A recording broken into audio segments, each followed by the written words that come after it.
Kuasa hukum Peggy datangi Kejagung meminta kasus ini dikawal dengan teliti jelang pra-peradilan.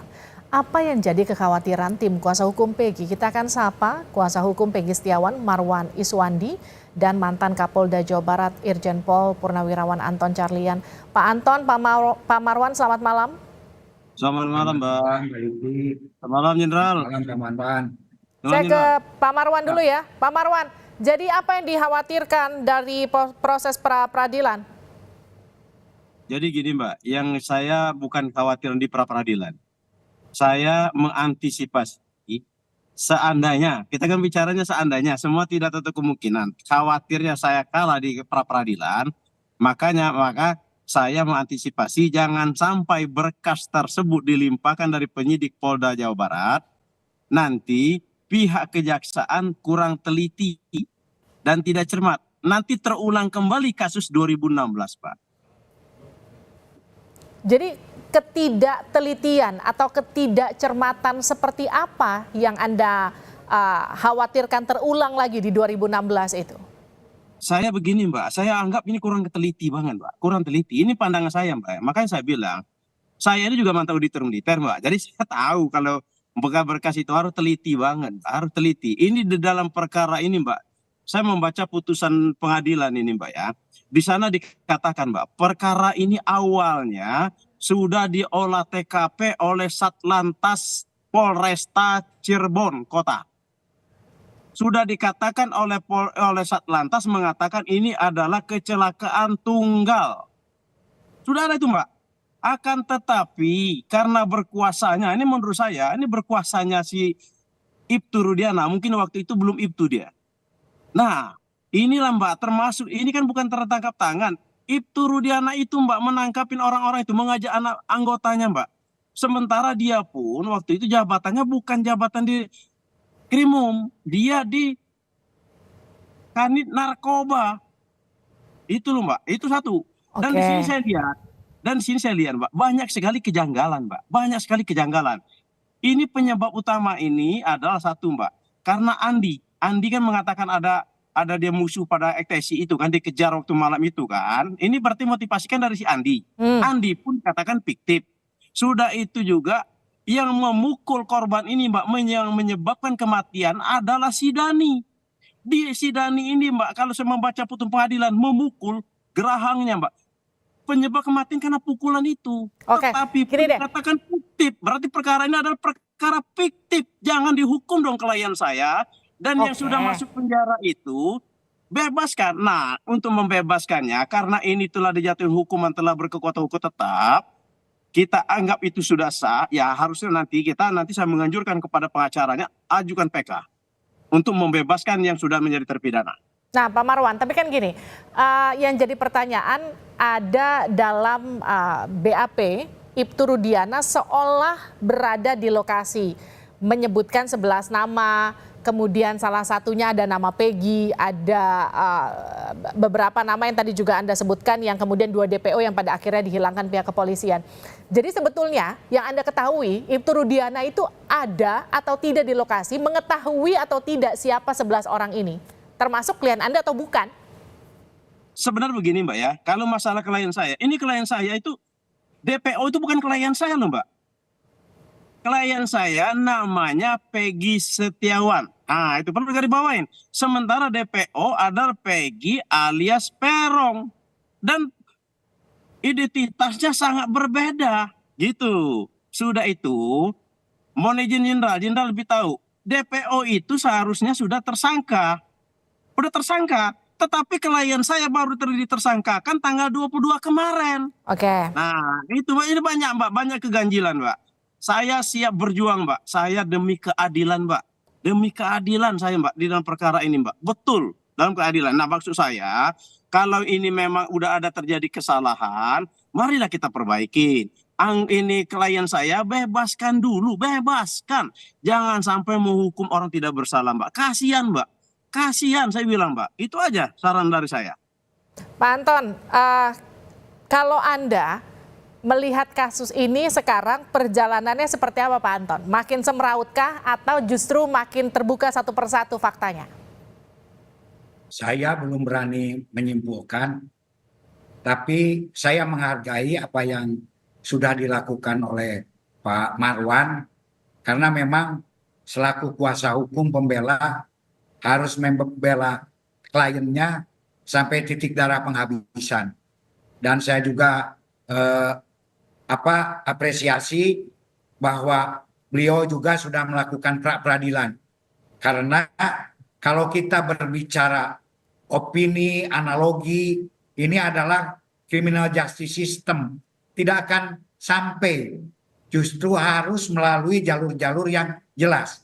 Makanya dengan jalur pra peradilan ini pun juga ini sesuatu yang sudah sangat bagus. Kekejaksaan juga saya kira sudah hal yang sangat bagus. Ini merupakan satu pengawasan atau koreksi dari masyarakat maupun pengacara. Dan apabila memang meragukan, saya sudah katakan berkali-kali, adakan eksaminasi, karena ini sudah inkrah. Eksaminasi itu apa? Pengujian terhadap dakwaan jaksa terdahulu, pengujian terhadap keputusan hakim, bahkan kalau perlu audit penyidikan. Adapun masalah-masalah yang lain, masalah seperti Ibtu Rudiana menunjukkan 11 orang, itu sah-sah saja memberikan petunjuk-petunjuk, itu namanya petunjuk. Tetapi di sini saat itu kan polisi atau penyidik harus mengklarifikasi betul enggak yang 11 orang ini sesuai yang ditunjukkan. Apabila tidak sesuai, ya jangan dong. Tapi apabila sesuai, ya sudah. Dan ini pun juga harus diuji oleh kejaksaan. Makanya tadi Pak Marwan betul, karena Polri itu baru merasa lega kalau sudah P21. Nah, sebelum P21 ini memang jaksa harus memberikan petunjuk-petunjuk yang detail. Baik istilahnya konstruksi pasal, konstruksi siapa saja yang menjadi tersangka, apa saja yang menjadi alat bukti, bahkan rekonstruksi kejadian. Jaksa harus mampu memberi petunjuk. Pak Anton, yang bisa mengoreksi. Polri hanya jaksa. Nah, izin saya potong Pak Anton. Ini kan banyak asumsi yang kemudian muncul yang menyatakan bahwa ngejelimetnya atau semerautnya kasus pembunuhan Vina ini karena dari awal ada kelalaian pihak kepolisian dalam proses penyidikan. Seperti yang tadi sempat disinggung Pak Marwan, sempat ada katakanlah pernyataan bahwa ini adalah kecelakaan tunggal, baru kemudian berkembang ke kasus pembunuhan, baru kemudian ada 11 DPO dan kemudian 11 tersangka, kemudian 2 DPO hilang begitu. Anda sendiri melihat nggak betul sebetulnya ini dari awal penyidikannya yang memang salah? Makanya kita tidak boleh sekarang menjustifikasi. Justru kalau ingin mengetahui apakah itu salah atau benar, kita bukan hakim. Adakan audit penyidikan, audit investigasi. Apakah saat itu benar atau salah? Masalah kecelakaan tunggal memang awalnya adalah kecelakaan tunggal. Tetapi ada kesaksian-kesaksian yang menyatakan bahwa telah terjadinya satu penganiayaan, telah terjadinya satu pembunuhan, bahkan kecelakaan tunggal pun juga itu merupakan salah satu rekayasa dari hasil yang awal. Sehingga diputuskanlah diadakan sebuah penyidikan. Dan hal itu sudah inkrah dibuktikan oleh para tersangka atau terdakwa yang sekarang, walaupun dalam berita acaranya memang mencabut, tetapi sayang saya mendengar, saya menganalisis bahwa ketika di dalam sidang pengadilan tertutup, para terdakwa itu memberikan keterangan-keterangan yang mengarah pada terjadinya penganiayaan dan pembunuhan yang didukung oleh bukti-bukti.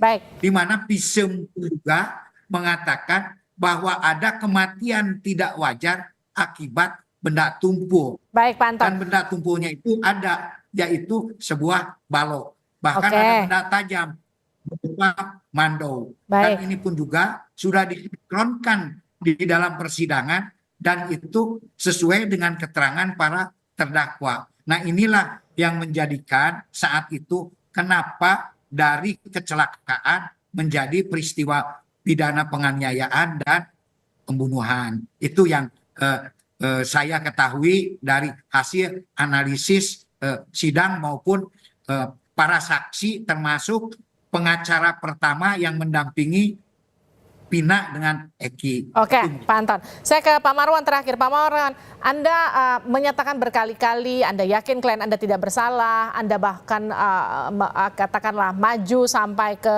Kejaksaan Agung, katakanlah untuk memperjuangkan klien Anda juga lewat pra-peradilan.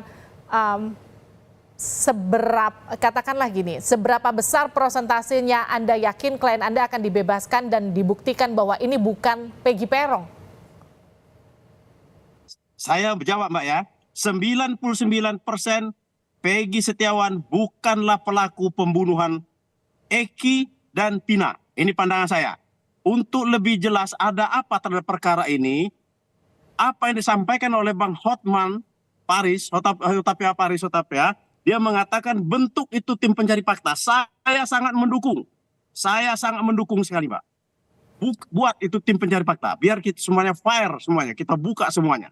Oke, terima kasih Pak Marwan, terima kasih Pak Anton sudah bergabung bersama kami di Sapa Indonesia Malam. Sehat-sehat selalu, kita akan tunggu perkembangan kasusnya seperti apa, kita akan pantau terus setiap hari perkembangannya. Terima kasih.